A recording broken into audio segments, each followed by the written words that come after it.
The Land of Stories, The Wishing Spell. Chapter 10, The Red Riding Hood Kingdom. The subtle shakes of the pear cart finally rocked Alex and Connor to sleep. If they hadn't been so exhausted from the previous restless night and eventful day, the shock of discovering the glass slipper in their possession would have kept them up all night. The next morning, they awoke just as the cart was arriving at the northern village it was destined for. The first thing Alex did when she awoke was to make sure the slipper was still in her tight grip, as it had been when she'd fallen asleep. She couldn't let go of it. She was afraid that if it wasn't in her hands at all times, it might disappear just as easily as it appeared. The mystery of how it had gotten into her bag was still the most prominent things on their minds. "Do you think it was magic?" Connor asked Alex. "Maybe the slipper knew we needed it and transported itself into your bag?" "I've read enough fantasy books to know that that's a possibility," Alex said. "After everything we've been through, I wouldn't be surprised. But the point is we have it now. It's one less item we have to collect, so let's focus all our energy into getting a hold of Red Riding Hood's basket." She wrapped a blanket around the slipper for safekeeping and stored it in her bag. They didn't want any unwanted attention from carrying it around. "I hope Cinderella or Lambton don't send soldiers after us once they realize it's gone," Connor said. Alex hadn't thought about that. What if, as they were speaking, Lambton was putting together a band of soldiers to find them and take them into captivity? "Then we'll tell him the truth and worry about it when it happens," Alex said. "But let's keep moving in the meantime." There didn't appear to be any roads or paths on the map that went to the Red Riding Hood Kingdom, so the twins were forced to travel the straight through a forest of elm trees to get there. Alex read from the journal as they walked. As everyone knows, the Red Riding Hood Kingdom is surrounded by a tall wall to keep out the wolves. There are guarded entrances into the kingdom along the perimeter of the wall. "So we'll find the wall, find an entrance inside the kingdom in no time," Alex said. "What if they don't let us inside?" "I can't imagine why they wouldn't let us in," Alex asked. "But if they don't, this time let me do the talking." An hour or so of walking later, the twins could see the wall surrounding the kingdom in the distance. It was massive. It was 30 feet tall and made from enormous gray bricks. The same warning sign was posted on the wall every few feet or so. "Wolves beware," by CRAWL decree and approved by the Happily Ever After Assembly. Wolves of any kind, breed, or color are strictly prohibited from entering the Red Riding Hood Kingdom. All trespassers will be killed and turned into rugs, coats, or decoration. You have been warned. Now be gone. "Wow," Connor said. "The wolves are definitely not getting in there." They walked beside the wall for another couple of hours, but never found an entrance. Alex reread the journal and found a part that she had missed. There is a north entrance, a south entrance, an east entrance, and a west entrance. Each has its own path that goes to the center of the kingdom, where the town is. There is only one town in the Red Riding Hood Kingdom. The rest is farmland. "Oh no," Alex said. "I misread the journal. Apparently there are only 4 entrances into the kingdom." "And how close are we to one of them?" Connor asked. Alex looked closely at the map and her eyes widened a bit. Connor could tell it wasn't going to be good news. "It looks like we're right in between the west entrance and the south entrance, which means more walking," Connor said with a furrowed forehead and his hands on his hips. "Yes," Alex said, bearing the bad news. "About a day or two's worth." Connor walked around in a circle, frustrated beyond belief. "This is so annoying," Connor yelled. "Why can't anything be easy?" "Connor, everything's going to be okay. It's just going to take a little longer to..." "No, Alex, it's not okay," Connor yelled. "We've been in this world for almost a week. I want to go home. I miss Mom. I miss my friends. I'm even starting to miss Miss Peters. There, I admitted it." Connor was so upset that he kicked a tree, but he ended up just hurting his foot. "Ouch!" he yelled. "I miss home too, but there's nothing I can do about it," Alex said. "We'll get home when we get home, and that's that. But in the meantime, it doesn't do us any good to be angry. We just have to get through it." Connor crossed his arms, and his shoulders slumped. He was aggravated almost to tears.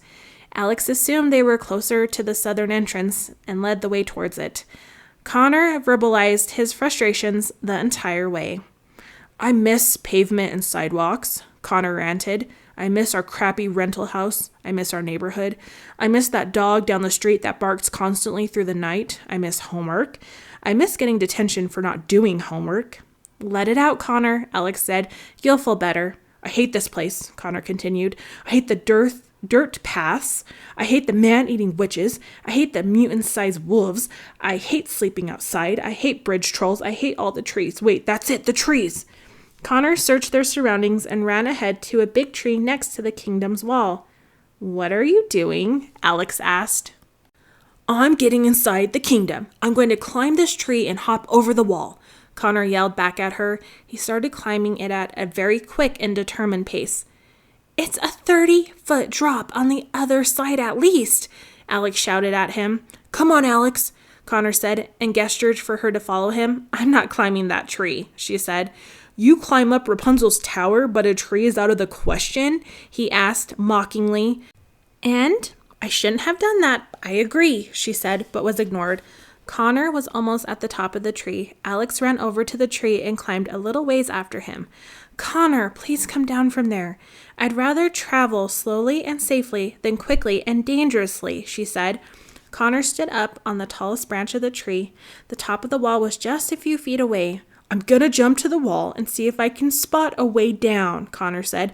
Connor, don't be stupid. Climb down right now. You are going to hurt yourself, Alex demanded. Wish me luck, Connor said, and prepped himself for the jump. 1, 2, 3. Connor jumped off the tree branch and soared towards the wall. No! Alex yelled. He had jumped a little too hard. He missed the wall by a few inches and flew over it head first. Alex! Connor bellowed as he fell. She heard a large thump from the other side, but she couldn't see anything. Connor! Alex screamed. Connor, are you all right? Connor, are you alive? She was hysterical. Alex clambered up the tree faster than any animal she had ever seen in a documentary. Connor, answer me, she pleaded. Can you hear me? Are you hurt? Alex heard laughter just as she reached the top of the tree. On the other side of the wall, she saw Connor lying safely on a big stack of hay. Hey, Alex, Connor said with a big smile on his face. Connor, you scared me to death, Alex shouted. I know, it was so entertaining, Connor said. Do you really think I would have jumped off if I didn't see something to land on? I'm glad you're alive so I can kill you myself, Alex said. Jump over, it's a soft landing, I promise, he said. Fine, Alex said. She carefully tossed him her bag before jumping over the fence. Connor was right. The landing was soft. They were covered in hay and they brushed it off each other. Take a look at this place, Connor said as she and Connor journeyed into the Red Riding Hood Kingdom. They felt as if they had entered another dimension all over again. There were rolling hills of farmland as far as they could see. Cows and sheep were grazing across the fields. Shepherds with curved staffs and shepherdesses in large bonnets attending to animals with their dogs. Everything's so peaceful here, Alex said. I feel like I'm in a nursery rhyme. They must be bored out of their minds, Connor said. I wonder whose land this is, Alex said. A few moments later, Alex got her answer. They passed a big wooden sign stuck in the ground that said, Bo Peep Family Farms. The scenery was so pleasant that the time went by fairly fast.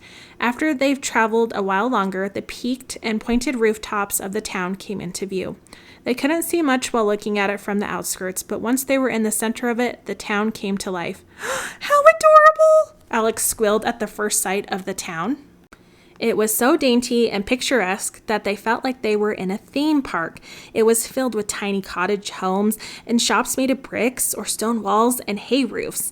A bell in the steeple of an old schoolhouse rang. Many staff-carrying men and bonnet-wearing women, like the ones they had seen in the fields, walked about the town, pulling goats and sheep along with them. Among the many stores and shops were the Henny Penny Bank, Jack Horner's Pie Shop, and Patty Cake Bakery. The shoe-in, just adjacent to the main town, was a boot of gigantic proportions turned into a working hotel.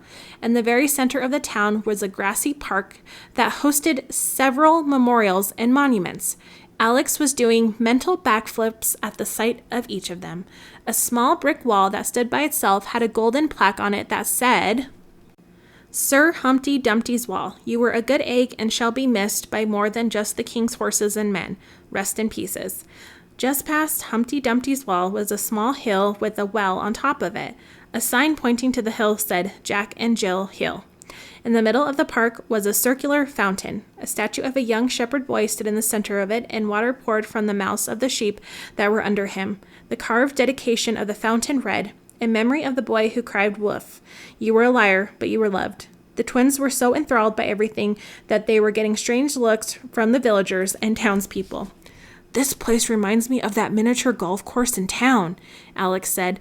"Not the one by us, but the really legit one across town where all the rich kids live." At the edge of town, with the best view of the park, was Red Riding Hood's castle. The castle had 4 tall towers that could be seen from anywhere in town. It appropriately had red walls with dark red roofs. A moat circled the castle and had its own water mill. The castle looked massive from far away. However, as the twins moved closer to it, they realized it wasn't very big at all. It was just built to look big. The moat around it was so small that one of the twins could easily step over it. "I bet you Red Riding Hood's basket is in there somewhere," Connor said. Alex retrieved the journal from out of her bag and began reading the specifics of collecting the basket to Connor. Unlike every other place or castle, Red Riding Hood's isn't very difficult to break into. The castle was built so quickly after the CRAWL revolution that the builders forgot to add some basic necessities. The kitchen windows located in the back of the castle have no locks on them. The Red Riding Hood Kingdom is the safest and smallest of all the kingdoms, therefore they're short-handed on soldiers and guards. The hall of the castles are only patrolled until midnight, and the guards don't return until dawn. Sneak into the castle between midnight and dawn through the kitchen windows, stay away from the main halls, and you should be fine. Queen Red Riding Hood had a special room in her chambers devoted to all the baskets she acquired and been given over the years. Find this room and you'll find her very first basket, the one she took with her to her grandmother's house all those years ago. You don't need to collect the whole basket, just a small chunk of the tree bark that surrounds the rim. It should be easy to identify, and there is already a chunk of tree bark missing from when I collected it. "And I was just hoping we could ring the doorbell and ask for it," Connor said. Alex looked up at all the towers and windows. She wondered which window belonged to the room they would find the basket in. And as she looked up the castle, something else entirely caught her eye. "Look over there," Alex said and pointed to the sky. Connor turned to look in the direction she was pointing. Sticking straight up in the air 100 feet or so was an enormous beanstalk. "That must be Jack's beanstalk," Alex said. "Are you thinking what I'm thinking?" "No, but I'm sure you want to go see the beanstalk," Connor said, and before he could finish, Alex had taken off towards it. The twins ran through the town and had to take a trail leading out of town to get to the beanstalk. They passed a few cottage homes and more farmland as they traveled. It was much farther than they had thought. Eventually, they saw the base of the beanstalk ahead. It was thick and curly and had huge leaves. It grew right next to an old decrepit shack that was only large enough to have one room inside of it. A little ways behind the beanstalk and the shack was a large, elegant manor with yellow bricks and enough chimneys and windows to hold a dozen rooms. "Which one of those is Jack's house?" Connor asked as they approached the beanstalk. Alex looked at it for a moment until she figured it out. That shack must be where Jack lived with his mother when they were poor, and then after he defeated the giant and became rich, they must have built a new home just behind it, she said happily. "They're both his."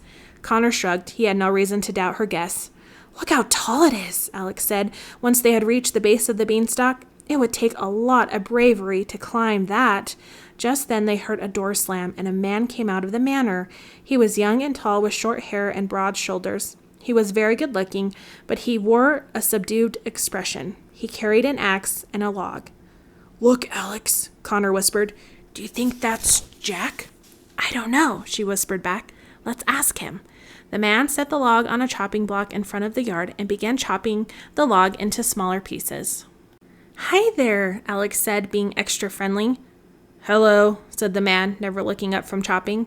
"Are you Jack?" Connor asked him. "Yep," the man said. "Do you need something?" "No, we're just traveling around," Alex said. "We saw your beanstalk from all the way in town and wanted to get a closer look." "Many people do," Jack said. I have to chop it down once a week because it grows so fast." His expression barely changed as he chopped the wood. Was he just accustomed to random people approaching his home in Beanstalk, and he'd become numb to it? "You have a lovely home," Alex said. "Except for that eyesore in the front," Connor said, and nodded towards the shack behind him. "Connor, be polite," Alex said. "I've turned it into a workshop," Jack told them. He finished chopping the wood, collecting the pieces in his hands, went into the shack, and slammed the door behind him. "Well, someone isn't much of a conversationalist," Connor said. "I wonder what's wrong with him. He seems so different," Alex said. "Have you met him before?" Connor asked. Sometimes he wondered if she had forgotten that they were from another world.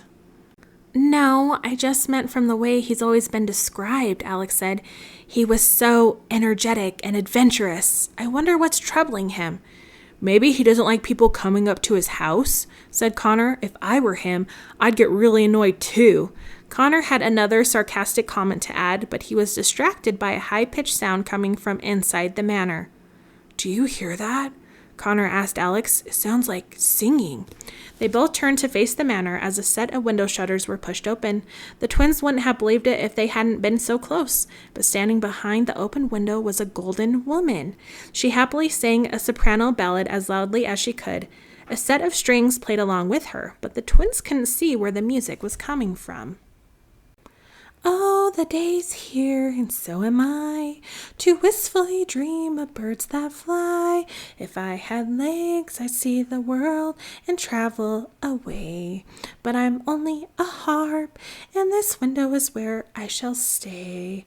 She turned to face the twins as she sang the final note, and they noticed a set of strings connected to her back. The strings played magically along to her voice. She was a magic harp. "Hello, children. I didn't see you there," the harp said. Alex jumped up and down. "Are you the magical harp?" she asked. "The one that Jack saved from the giant?" "The one and only," the harp said, and struck a dramatic pose. "And thank God he did, because giants have terrible taste in music. You wouldn't believe the numbers he used to force me to perform for him. All the lyrics were about eating sheep and stepping on villagers. Would you like me to sing for you?" "No thanks," Connor said. The harp took offense to this. "I remember the day like it was yesterday," the harp said. "There I was, minding my own business, being a slave for the giant, when suddenly this skinny peasant boy walks by, and I was like, 'Hey there, why don't you rescue me? I could use some rescuing.' The next thing I know, we're zooming down a beanstalk, being chased by the giant.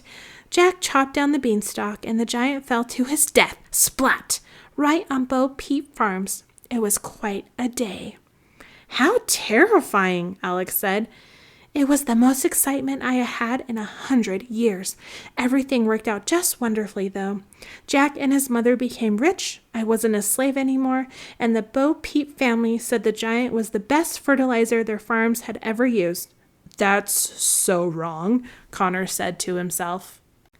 "What are you two doing here?" the harp asked them with a big smile. Alex and Connor looked at each other, both afraid to answer. "We're just visiting," Alex said. "We've never been to Red Riding Hood Kingdom before." "We were in town and saw the beanstalk and wanted to see it up close," Connor said. "Then welcome," the harp said. "Don't you just love it here? I know I do. I've been around the world, and I've never felt more comfortable. It's so safe here. The people are all friendly farmers, and the best part is no wolves are allowed. Are you two thinking of moving? Wouldn't that be nice? I think you should move here and visit me every day." The harp was very chatty, and the twins could tell she was desperate for attention. Spending every day cooped up in a house couldn't be easy. "We're actually on our way home," Connor said. "We just have to make a stop at Red Riding Hood's castle, and then we'll be on our way. We've never been before." "You should have Jack take you," the harp said. "He's headed there this afternoon to meet Queen Red Riding Hood." "He is?" Alex asked. "Oh, yes," the harp said. "He visits her at the end of every week and brings her a handmade basket every time."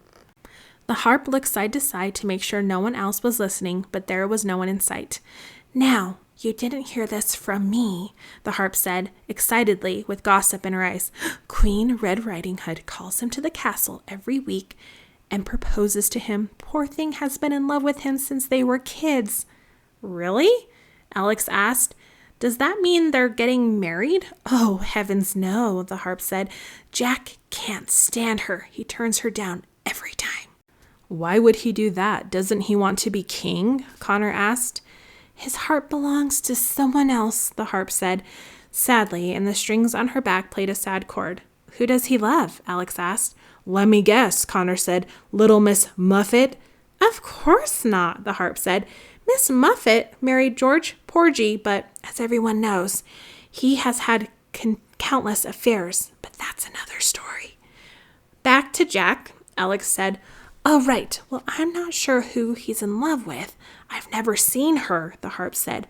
All I know is he's never been the same since she moved away. Alex and Connor looked at each other with the same questioning expression. Who could it be? Was that the reason he seemed so gloomy? The door of the shack opened and Jack emerged with a basket made from the pieces of wood he had just chopped. Hey, Jack, I have a wonderful idea, the harp called out. Why don't you take these two with you to the castle? They've never been inside it before. Jack seemed hesitant. Please, Mr. Jack, Alex pleaded, we won't be any trouble. Come on, Jack, make their day, the harp pleaded. All right, Jack said. Jack turned and began traveling towards the town. The twins ran after him. Thanks so much, Alex called back to the harp. You're welcome, the harp said. Come back and visit me, please. Jack was a very fast walker. His legs were much longer than the twins, so they found it difficult to keep up with him. It's very kind of you to let us tag along, Alex said to Jack, but he never looked up from the ground. You're not much of a talker, are you? Connor said. I don't have much to say, Jack said. Connor nodded at him. He understood completely. As they neared the town, Alex pulled Connor aside. How lucky is this, she said. If we get inside the castle and get a hold of the basket, we'll be out of this kingdom in no time. They traveled into the town and reached the castle. There was a set of large wooden doors at the castle's entrance. Jack knocked on the door. A moment later, a small window in the middle of the door opened and a set of eyes appeared. Who goes there? Said a voice on the other side of the doors. It's Jack, Jack said. Again. Who is that behind you? The voice demanded, and they looked over Jack's shoulder to Alex and Connor. They awkwardly waved. Oh, what are your names again? Jack asked the twins. Alex and Connor, Alex told him and gave him a thumbs up. These are my friends, Alex and Connor. They're accompanying me to the castle today, Jack said. The doors opened and the twins followed Jack into the castle. It felt like a condensed version of Cinderella's palace. The halls weren't quite as long, and the furniture wasn't quite as nice. There were many portraits hung on the walls, but they were all of Queen Red Riding Hood at various ages in different poses, each one more grand than the last. The twins waited with Jack in a hall outside another set of doors. Jack knocked on the doors and immediately took a seat on the bench outside them. This always takes a moment, Jack said. A series of footsteps and sounds of rushing about came from the other side of the doors. Wait, don't open the door. I'm not ready yet, someone whispered. Hand me the cape. No, not that one. The other one with the hood. Hurry. Jack began to whistle as he waited. How do I look? What about my dress? Does it seem all right to you? The whispers continued. All right, I'm ready. Let him in, quickly. Jack stood up just as the doors were opened by a pink-faced and out-of-breath handsmaiden. She escorted Jack inside and the twins followed. They entered a long room with tall windows on both sides. The walls were covered in more portraits of the queen. Looking up from the floor was a giant wolf head with red eyes and a set of sharp teeth. It looked just like the one of the wolves the twins had seen in the dwarf forest, and it alarmed them at first. Before they discovered it was just a wolf skin rug spread out on the floor. The twins knew without asking that the rug must have been the big bad wolf himself at one point. At the very end of the room, perched elegantly, almost too elegantly, on a large throne was Queen Red Riding Hood. Red Riding Hood was a very pretty young woman around the same age as Jack. She had bright blue eyes and blonde hair that was done up glamorously behind her crown. She wore a long red gown with a matching hooded cape and a pink corset.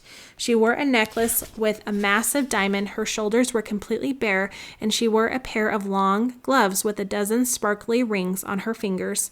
She was showing too much skin, wearing too much makeup, and was dressed too well for the middle of the day.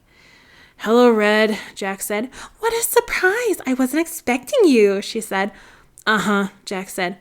And I see you brought guests? Red asked. She was not happy to see that she and Jack were not alone. Yeah, this is Alex and Connor, Jack said. Hello, Alex said bashfully. What's up, Red? Connor said, and was then elbowed by his sister. Hello, Red said behind a clenched and very fake smile. Welcome to my castle. Please have a seat. Red clapped her hands, and two servants placed a large, cushy chair right next to her throne for Jack to sit on. They brought Alex and Connor each a small stool to sit on some distance away from Red and Jack. Jack moved the chair back away from the throne a couple feet before sitting on it. He handed Red the basket he had made for her. Is this for me? Red asked. Oh, how thoughtful of you. You are just too sweet for words. I'll cherish it. You always do, Jack said. So tell me what's new with you, Red asked Jack. She was leaning towards him as far as she possibly could without falling off of her throne. Nothing much, Jack said. Same old, same old. His body language made it obvious that he was ready to leave from the minute he sat down. How's the kingdom? Oh, I never bother myself with all the talk of economy and security and peasant needs and blah, blah, blah, Red said. My granny takes care of all that for me. She's much better at it than I would be anyways. Red got tired of holding the basket. She snapped her fingers, and her handmaiden collected the basket from her. Put it with the others, Red instructed. The handmaiden collected it from her and headed out of the room. The twins figured this was their chance. May we see the others? Alex asked. The others? Red asked. The other baskets, Alex said. Red was looking at her strangely. My brother loves baskets. Connor nodded, going along with it. I do. They're my most favorite thing ever, Connor said. You know what they say, life is better with baskets. Red was staring at them as if they were the strangest people she had ever met in her life. If you wish, she said, and shooed them off. Alex and Connor jumped up and followed the handmaiden out of the room and down the hall. Where does Queen Red Riding Hood keep all of her baskets? Alex asked the handmaiden and then winked at Connor. She wasn't very good at playing dumb. She has a chamber dedicated entirely to baskets, the handmaiden said. So she has a basket room? Connor asked. Yes, and if you received as many as she did a year, you would too, the handmaiden said. How many are we talking about? Connor asked. You'll see, she said. The handmaiden opened a door and the three of them walked inside. The room was twice the size of the room they had just been in and was filled from floor to ceiling with thousands and thousands of baskets. Some were on shelves, some were stacked neatly, and others were just piled around the room.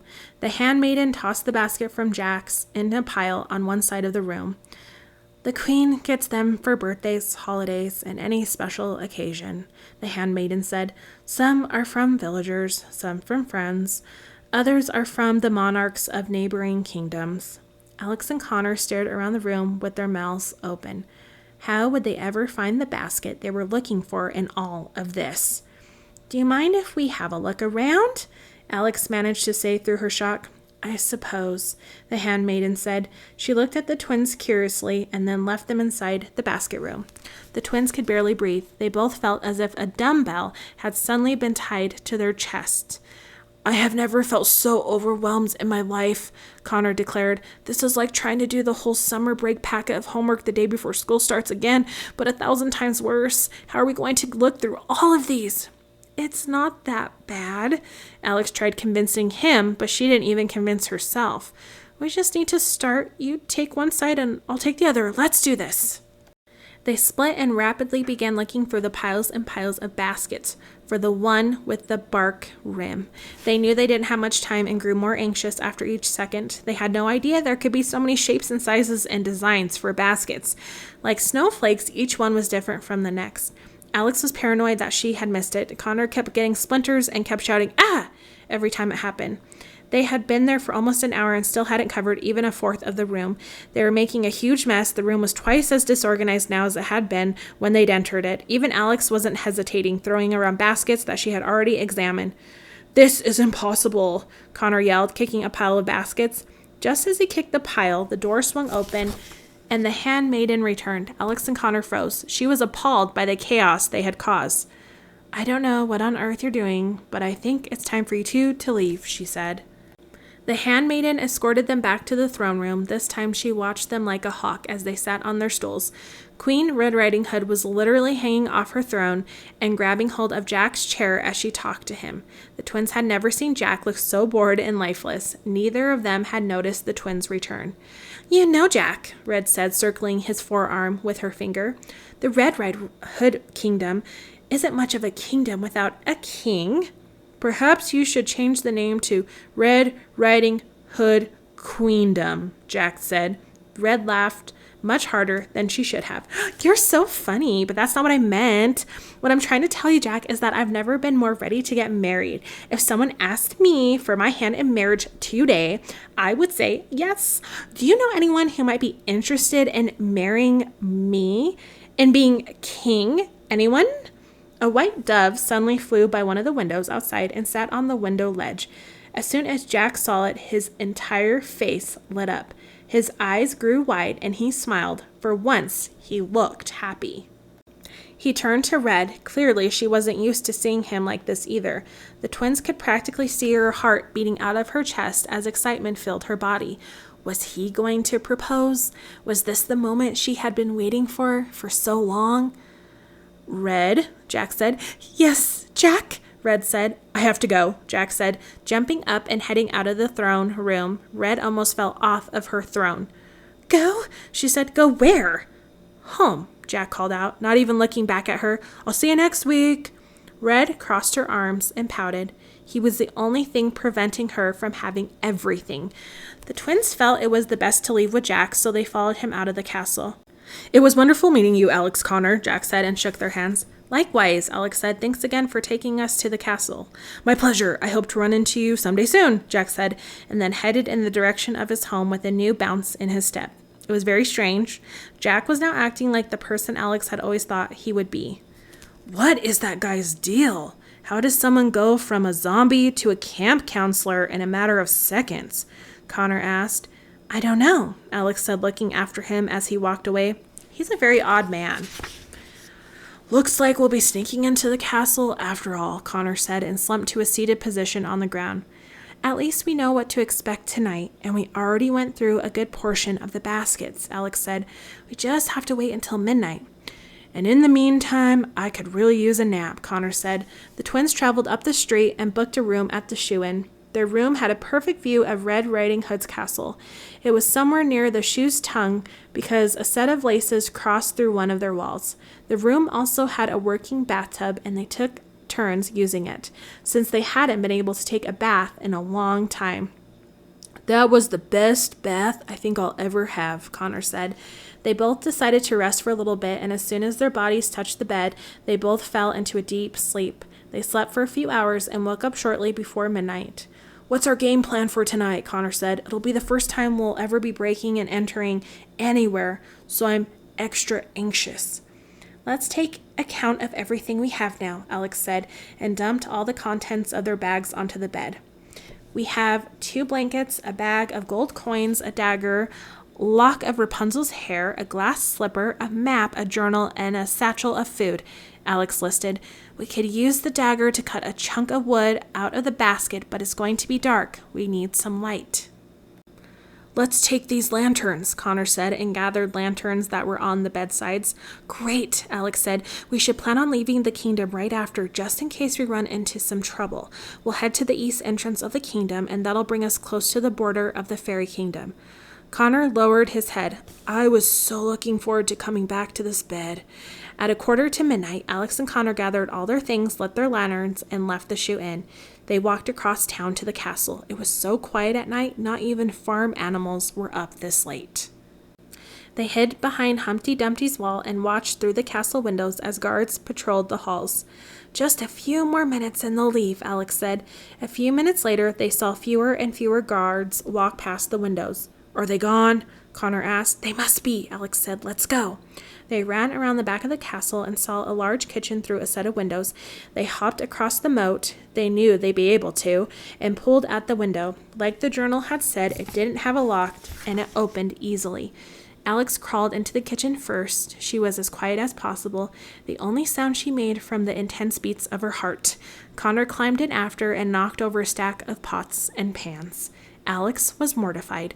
"I'm going to kill you," she mouthed at him. "Sorry," he mouthed back at her. They waited for a moment to see if anyone had heard the disturbance, but no one had. The twins left the kitchen and found themselves in a hallway with, to no surprise, more portraits of Red Riding Hood. That Red Riding Hood sure loves having her portrait painted," Connor said. "Maybe are so many paintings of her because she's the first monarch the kingdom has ever had. It doesn't have the history the Charming Kingdom has," Alex said. "Or she's just a self-obsessed twit," Connor said. They traveled down the hall, then another, then up a set of stairs and down another hall. "Do you know where we're going?" Connor asked. "I thought I was following you," Alex said. "What?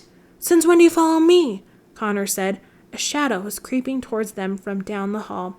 As it got closer, they could see it was the silhouette of a guard. "A guard!" Alex whispered and pointed at the window. They ran down the hall and entered the first room they found. The room was pitch black. "Where are we now?" Connor asked. "Why are you asking me questions you know I don't have the answers to?" Alex said. Alex waited by the door and listened for the guard to pass by. Connor moved around the room with his hands stretched out in the darkness so he wouldn't bump into anything. Their eyes began to adjust to the darkness. "Alex, I think I can see something." Connor walked right into what he thought was a doorway and suddenly saw a pale face staring back at him. He fell to the floor with fear. He screamed as quietly as he could. "Alex, there's something standing over there in the doorway. He's so creepy and ugly," Connor said, pointing up. Alex ran to his side and squinted her eyes to see what he was talking about. "That's not a doorway. That's a mirror, you idiot," Alex said. "Oh," Connor said, and Alex helped him up to his feet. "Oh my, what big claws you have," said a voice behind Alex and Connor, causing them both to jump 5 feet into the air. They turned to see an enormous 4-poster bed with silky red sheets and lacy white curtains around it. In the bed, talking in her sleep, was Queen Red Riding Hood. "We're in the Queen's bedroom," Connor whispered to Alex. "Oh my, what a big nose you have, Grandma," Red said, still very much asleep. "Is she having a nightmare?" Connor asked. "Oh my, what big sharp teeth you have. Woof!" Red screamed and sat straight up in her bed awake. Alex and Connor dropped to the floor out of her view. She was out of breath, and beads of sweat appeared on her forehead. She finally caught her breath. "Not again," she said, and then, frustrated, laid back down to sleep. Alex and Connor were afraid to move. "Did she go back to sleep yet?" Connor asked. "How are we supposed to tell?" Alex asked. "Oh my, what big strong arms you have, Jack," Red said. "I'm guessing she's asleep," Connor said, and confidently stood up. "Oh my, what soft lips you have, Jack," Red said. "Let's get out of here before we hear her describe anything else," Connor said. They emerged back into the hall and traveled around the castle for a while longer. All the halls looked so familiar, it seemed impossible to find the basket room. Every time they thought they had found the right door, they found themselves in a drawing room or a dining room or a ballroom. "Let's find the entrance and retrace our steps to the throne room," Alex began, but Connor interrupted her. "No need, the baskets are in there," he said, and pointed to a door beside them. "How do you know?" Alex asked him. "Because I remember that portrait of Red being next to the basket room," Connor said, and pointed to a portrait where Red Riding Hood was barely clothed with only a wolf skin coat to cover her. Alex gave Connor a really dirty look. "What?" Connor asked with a smirk. "It's memorable." They pushed the door open and found the room they had spent the entire afternoon in earlier. "Let's take it from where we left off," Alex said. She and Connor split up and headed to the areas they had last searched. It had been hard during the day, but it was even harder at night since they only had the light from the lanterns to go by. After a few hours of searching, their anxiety levels were as high as Jack's beanstalk. Suddenly, the twins heard a loud clink. "What was that?" Alex said. "Alex, look up there," Connor said, pointing to a window.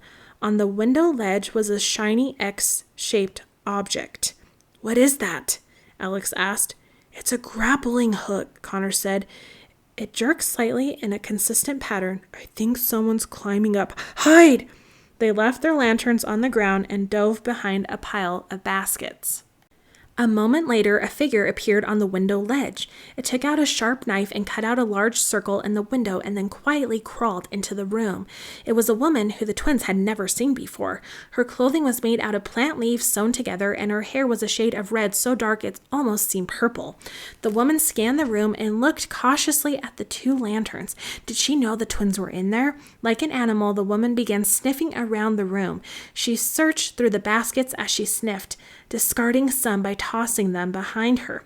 She went around the room using her nose as her guide until finally she locked in on one direction. She climbed on top of a pile of baskets to reach the top of a shelf. She reached her hand on the back of the shelf and pulled out a basket. It had a rim made of tree bark. Alex and Connor looked at each other. There it is. The woman carved a big chunk of bark out of the basket and then tucked it safely into her belt. She put the basket back on the shelf and climbed down the pile of baskets and headed for the window. She was just about to climb through the window when she heard it, come from the other side of the room.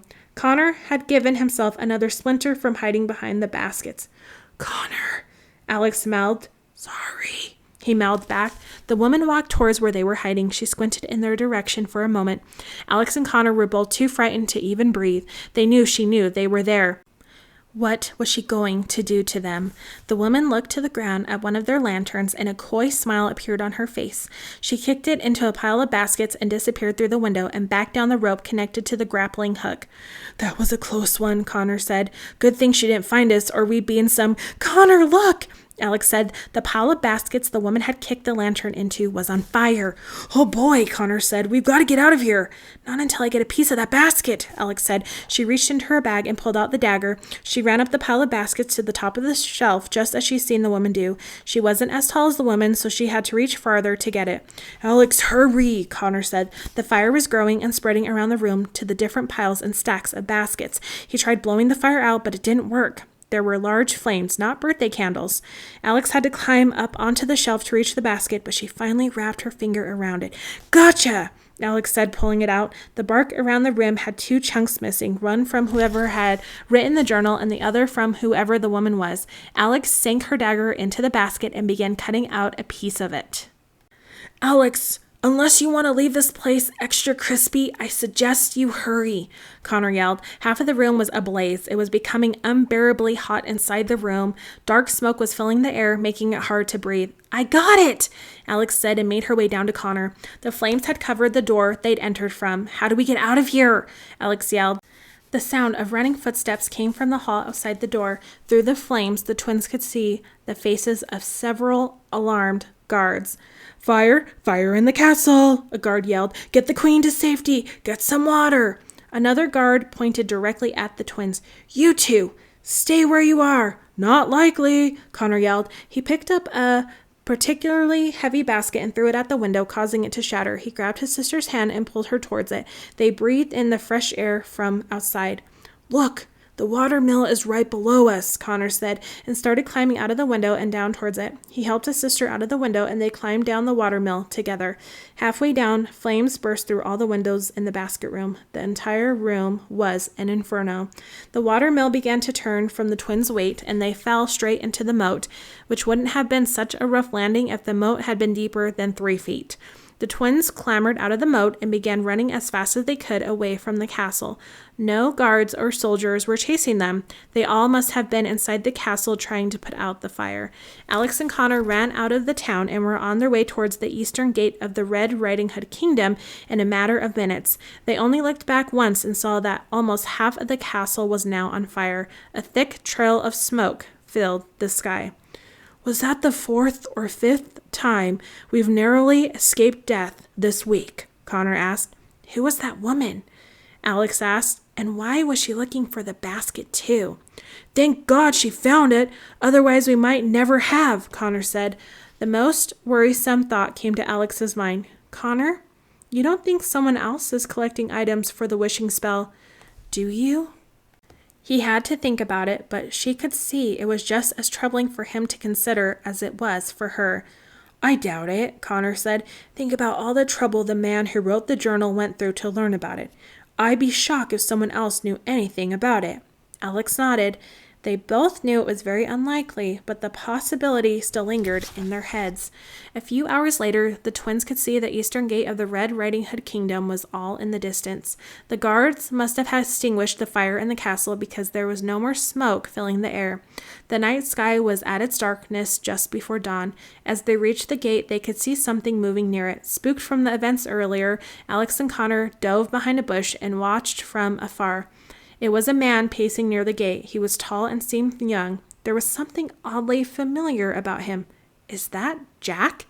Alex asked. Connor took a closer look. "It is! What is he doing all the way out here?" Suddenly, a hooded figure came into view on the other side of the gate. "Who is that?" Connor asked. Jack carefully approached the gate. There was so much tension between him and whoever was on the other side of the gate that even the twins could feel it. He had been waiting for whoever it was all night. "Hello, Jack," said the hooded figure. "Hello, Goldie," he said. And then the twins realized who it was. Goldilocks. She was wearing the dark maroon coat they had seen her wear in the dwarf forest. "How do they know each other?" Alex asked. Connor shook his head. "No idea."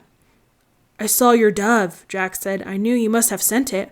"I did," Goldilocks said.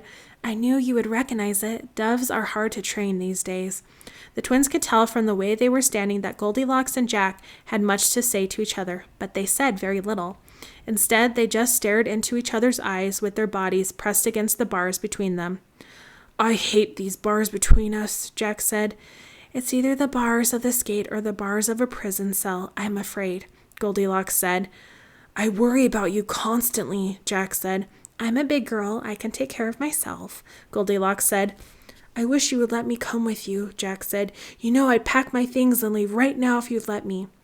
"No sense in ruining two lives," Goldilocks said. "You'll find someone else someday." "You've been saying that since you left, yet here I am, year after year, meeting you in the shadows," Jack said.